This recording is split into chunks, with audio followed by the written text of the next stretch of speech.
श्री सत्यनारायण भगवान का चौथा अध्याय का था। श्री सत्यनारायण भगवान की जय। श्री सत्यनारायण भगवान की जय। सूत जी बोले, वेश्या ने मंगलाचार कर अपनी यात्रा आरंभ की है और अपने नगर की ओर चल दिया है।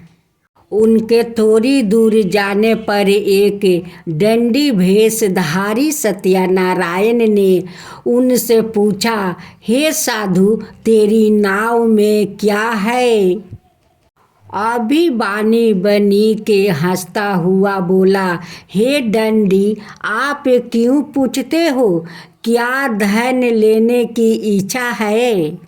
मेरी नाव में तो बेल और पत्ते भरे हुए हैं। वेश्या के कठोर वचन सुन भगवान बोले, तुम्हारा वचन सत्य हो दंडी। ऐसे वचन कहे वहाँ से दूर चला गया। कुछ दूर जाकर समुंदर के किनारे बैठ गया। दंडी के जाने के बाद साधु वेश्या से नीति क्रिया के पश्चात नाव को ऊंची उठाते देख कर अचंभा माना और नाव में बेल पत्ते आदि देखा। वहाँ मूर्छित हो जमीन पर गिर पड़ा। मूर्छ खोलने पर वो अत्यंत शोक में डूब गया।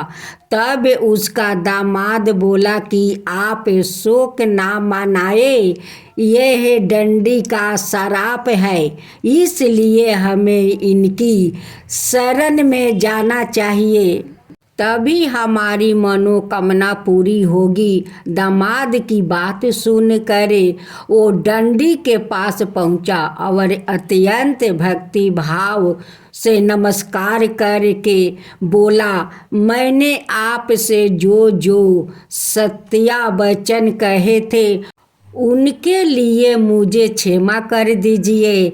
ऐसा कहकर महान शोका तूर हो रोने लगा। तब दंडी भगवान बोले, हे मनीक पुत्रा, मेरी आज्ञा से बार बार तुम्हें दुख प्राप्त हुआ है।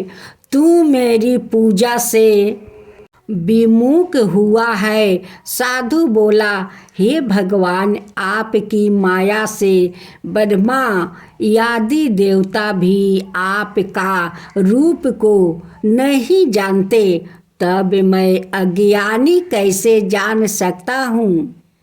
आप प्रसन्न हुए हैं तो अब मैं सामर्थ्य का अनुसार आपकी पूजा करूँगा। मेरी रक्षा करो और पहले के समान नौका में धन भर दो। साधु वेश्या के भक्ति पूर्वक वचन सुनकर भगवान प्रसन्न हो गए और उसकी इच्छा अनुसार वरदान देकर अंतर्ध्यान हो गए। ससुर जमाई जब नाव पर आए तो नाव धन से भरी हुई थी। फिर वही अपने अनाए साथियों के साथ सत्यनारायण भगवान का पूजन कर अपने नगर को चल दिया। जब नगर के नजदीक पहुँचे तो दूत को घर पर खबर करने के लिए भेज दिया। दूत साधु की पत्नी को प्रणाम कर कहता है कि मालिक, आपने दामाद सहित नगर के निकट आ गए हैं। दूत की बात सुनकर साधु की पत्नी लीलावती ने बड़े हर्ष के साथ सत्यनारायण भगवान का पूजन करे अपनी पुत्री कालावती से कहा कि मैं अपने पति के दर्शन को जाती हूँ, तू कार्य पूर्ण करो, शीघ्र आ जाओ।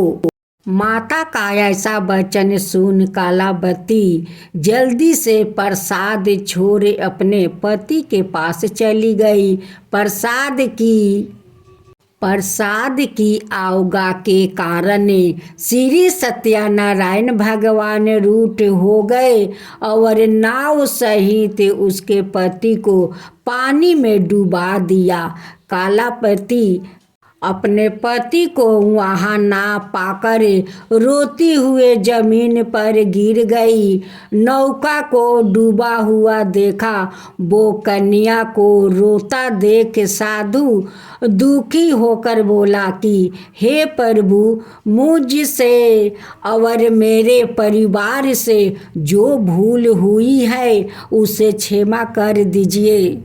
साधु का दीन वचन सुनकर श्री सत्यनारायण भगवान प्रसन्न हो गए और आकाशवाणी हुई, हे साधु, तेरी कन्या मेरे प्रसाद को छोड़कर आई है, इसलिए उसका पति अदृश्य हो गया है। यदि वो घर जाकर प्रसाद खाकर लौटती है तो इसे उसका पति अवश्य मिलेगा। ऐसी आकाशवाणी सुन कालावती घर पहुंचकर प्रसाद खाती है और फिर आकर अपने पति के दर्शन करती है। उसके बाद साधु अपने बंधुओं बांधवों सहित श्री सत्यनारायण भगवान का विधि विधान से पूजन करता है। इस लोक का सुख भोग और अंत में स्वर्ग जाता है। इति श्री सत्यनारायण व्रत गाथा का चतुर्थ अध्याय संपूर्ण। श्री मंत्र नारायण नारायण नारायण, भज नारायण नारायण नारायण। श्री सत्यनारायण भगवान की जय। श्री सत्यनारायण जी का 5वां अध्याय। सूत जी बोले, हे ऋषियों, मैं और भी एक गाथा सुनाता हूँ, उसे भी ध्यान पूर्वक सुनो। प्रजा पालन में लीन तुलिंग ध्वज नाम का एक राजा था। उसने भी भगवान का प्रसाद त्याग कर बहुत ही दुख सहन किया है। एक बार वन में जाकर वन्य पशुओं को मार कर वो बर के पेड़ के नीचे आया। वहाँ उसने गौवालों सहित सत्यनारायण भगवान का पूजन करते देखा। अभिमान बस राजा ने उन्हें देखकर भी पूजा स्थान में नहीं गया और ना ही उसने भगवान को नमस्कार किया। ग्वाले ने राजा को प्रसाद दिया, लेकिन उसने वो प्रसाद नहीं खाया और प्रसाद को वो ही छोड़े वहाँ अपने नगर को चला गया। जब वो नगर में पहुंचा तो वहाँ सब कुछ तहस नहस हुआ पाया तो वो शीघ्र ही समझ गया कि यह सब भगवान ने ही किया है। वो दोबारा ग्वालों के पास पहुंचा और विधि पूर्वक पूजा करके प्रसाद खाया तो श्री सत्यनारायण भगवान की कृपा से सब कुछ पहले जैसा हो गया। दीर्घ काल तक सुख भोगने के बाद मरणोपरांत उसे स्वर्ग लोक की प्राप्ति हुई। जो मनुष्य परम दुर्लभ इस व्रत को करेगा तो भगवान सत्यनारायण की अनुकंपा से उसे धन धनाई की प्राप्ति होगी। निर्धन धनी हो जाता है और भय मुक्त हो जीवन जीता है। संतान हीन मनुष्य को संतान सुख मिलता है और सारे मनोरथ पूर्ण होने पर मानव अंत काल में वैकुंठ धाम को जाता है। सूत जी बोले, जिन्होंने पहले इस व्रत को किया है अब उन्हें दूसरे जन्म की गाथा कहता हूँ। वीर सातानंद ब्राह्मण ने सुदामा का जन्म लेकर मोक्ष की प्राप्ति की। लकड़हारे ने अगले जन्म में निषाद बनकर मोक्ष प्राप्ति किया था। उल्का मुख नाम का राजा दशरथ होकर वैकुंठ गया था। साधु नाम का वैश्य ने मोर ध्वज बनकर अपने पुत्र को और से चीर कर मोक्ष पाया। महाराज तुरुंग ध्वज ने स्वायभू होकर भगवान में भक्ति युक्त हो गया, कर्म कर मोक्ष पाया। इति श्री सत्यनारायण व्रत गाथा का पंचम अध्याय संपूर्ण। श्री मंत्र नारायण नारायण नारायण भज नारायण नारायण नारायण।